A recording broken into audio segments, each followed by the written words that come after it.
تازہ ترین خبروں کے ساتھ میں ہوں آپ کی میزبان غزالہ نثار۔ ناظرین، سب سے پہلے نظر ڈالتے ہیں چند اہم خبروں پہ۔ ضلع پلوامہ کے لاسی پورہ سے ایک افسوسناک خبر سامنے آئی ہے، جہاں تیز ہواؤں کے باعث زیر تعمیر کولڈ اسٹوریج یونٹ کا ٹیرس اچانک گر گیا۔ حکام کے مطابق اس حادثے میں ایک شخص جان بحق جبکہ 4 دیگر زخمی ہو گئے ہیں۔ تمام زخمیوں کو فوری طور پر اسپتال منتقل کیا گیا، جہاں ایک زخمی زخموں کی تاب نہ لاتے ہوئے دم توڑ گیا۔ جان بحق ہونے والے شخص کی شناخت سجاد احمد میر ساگن روہامہ رفیع آباد کے طور پہ ہوئی ہے۔ جموں کشمیر میں پیپلز ڈیموکریٹک پارٹی کی صدر محبوبہ مفتی نے کہا کہ اگر مرکزی حکومت واقعی جموں کشمیر میں پائیدار امن چاہتی ہے تو اسے عوام کے دل جیتنے پر توجہ دینی ہوگی۔ برہمولہ ضلع میں نامہ نگاروں سے بات کرتے ہوئے محبوبہ مفتی نے کہا کہ جموں کشمیر میں حقیقی امن اور خوشحالی اس وقت تک ممکن نہیں جب تک مرکز عوام کے ساتھ بات چیت کا راستہ اختیار نہیں کرتا۔ انہوں نے کہا کہ انہیں امید ہے کہ مرکزی حکومت جلد اس بات کو سمجھ لے گی کہ مسئلے کا کوئی حل مذاکرات کے بغیر ممکن نہیں۔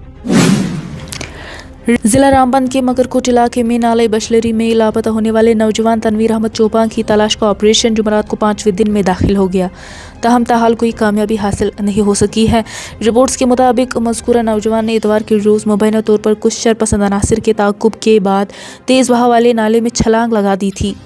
اس کے بعد سے متعدد ریسکیو ٹیمیں مسلسل تلاش میں مصروف ہیں اور نالے کے ساتھ ساتھ اس کے ملحقہ علاقوں کو دریائے چناب تک کھنگالا جا رہا ہے۔ پولیس کے مطابق اس معاملے میں اب تک 4 افراد کو گرفتار کیا جا چکا ہے، جبکہ ایس ڈی پی اور بنیہال سریندر سنگھ بلوریا کی قیادت میں ایک خصوصی تحقیقاتی ٹیم کیس کی جانچ کر رہی ہے۔ وزیر اعظم نریندر مودی نے جمعرات کو اپوزیشن جماعتوں سے اپیل کی ہے کہ وہ خواتین کے لیے ریزرویشن قانون کے نفاذ سے متعلق بلوں کو سیاسی رنگ نہ دے۔ لوک سبھا میں بحث کے دوران مداخلت کرتے ہوئے وزیر اعظم نے کہا کہ اگر تمام جماعتیں ان بلوں کی حمایت کرے گی تو یہ کسی ایک جماعت کے فائدے کے لیے نہیں بلکہ پورے ملک کے مفاد میں ہوگا۔ انہوں نے حلقہ بندی ڈیلیمیٹیشن کے حوالے سے خدشات کو بھی دور کرتے ہوئے یقین دلایا کہ مشرق سے مغرب اور شمال سے جنوب تک کسی بھی ریاست کے ساتھ ناانصافی نہیں کی جائے گی۔ نریندر مودی نے کہا کہ ماضی میں جن لوگوں نے خواتین کے ریزرویشن کی مخالفت کی تھی انہیں ملک کی خواتین نے معاف نہیں کیا اور انہیں انتخابات میں سخت نقصان اٹھانا پڑا۔ وزیر اعظم نریندر مودی نے کہا کہ خواتین کو بااختیار بنانے کے لیے یہ ایک اہم قدم ہے اور اس پر سیاست کرنے کے بجائے قومی مفاد کو ترجیح دینی چاہیے۔ لیفٹیننٹ گورنر منوج سنہا نے کہا کہ خواتین کسانوں کے بغیر ہر تھالی خالی ہو جائے گی اور انسانیت بھوک کا شکار ہو جائے گی۔ سری نگر میں Indian farmers fertiliser cooperative limited کی جانب سے منعقدہ ویمنز فارمرز کانفرنس سے خطاب کرتے ہوئے انہوں نے کہا کہ خواتین دنیا کو سنبھالتی ہیں، مردوں کے مقابلے میں زیادہ محنت کرتی ہیں اور خوراک کے تحفظ کو یقینی بناتی ہیں۔ انہوں نے کہا کہ عالمی غذائی نظام خواتین کی محنت پر قائم ہے، لیکن انہیں اس کی خوشحالی میں مناسب حصہ نہیں ملتا۔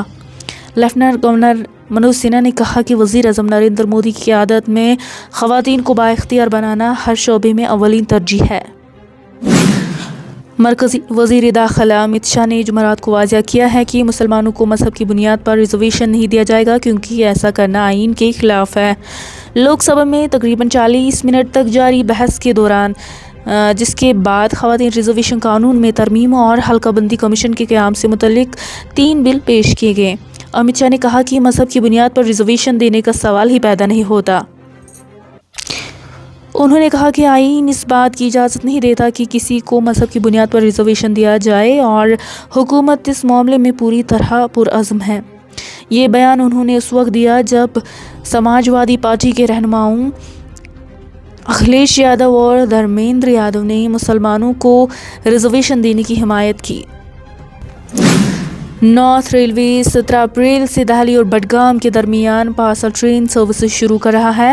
یہ سروس خاص طور پر پھل اگانے والوں اور ہینڈی کرافٹ کاروبار سے جڑے لوگوں کے لیے فائدہ مند ہوگی کیونکہ یہ سستا اور تیز ذریعہ ہے۔ ٹرین بڈگام سے صبح روانہ ہو کر اگلے دن دہلی پہنچے گی، جبکہ واپسی میں دہلی سے چل کر اگلے دن بڈگام آئے گی۔ یہ سروس فی الحال آزمائشی طور پر 31 مئی تک چلے گی اور کامیاب ہونے پر اسے مستقل بنا دیا جائے گا۔ تو یہ تھی تازہ ترین خبریں. مزید اپڈیٹس کے لیے آپ ہمارے یوٹیوب کو سبسکرائب کر سکتے ہیں، غزالہ نثار آفیشیل نامی یوٹیوب، اور اس کے ساتھ ساتھ آپ ہمارے فیس بک پیج کو بھی لائک کر سکتے ہیں اور فالو کر سکتے ہیں.